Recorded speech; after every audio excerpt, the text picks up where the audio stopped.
infinite number of bodies, each of mass 2 kg, are situated on the x-axis at distances 1, 2, 4, 8 respectively from the origin.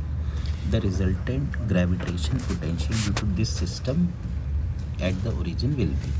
अब देखो इसमें जैसे ये तो origin है, एक बॉडी जिसका मास 2 kg है वो 1 मीटर की दूरी पर है, दूसरी बॉडी जिसका मास 2 kg है वो 2 मीटर की दूरी पर है, तीसरी बॉडी 4 मीटर की दूरी पर है, इसी फिर अगला 8 पर है, फिर 16 पर है।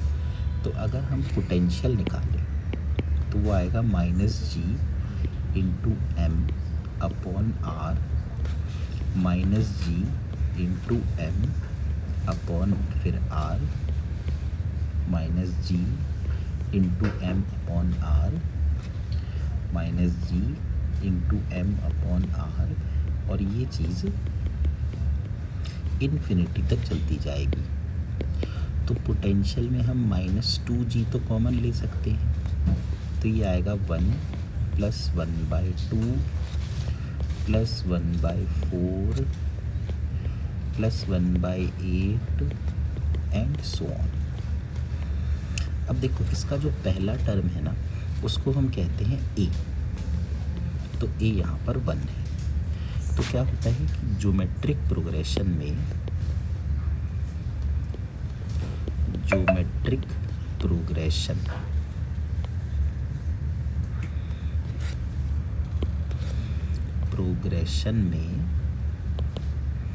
पहला टर्म a होता है, फिर अगला टर्म होता है a × r, फिर अगला टर्म होता है a × r², और ये इस तरह से चलता है।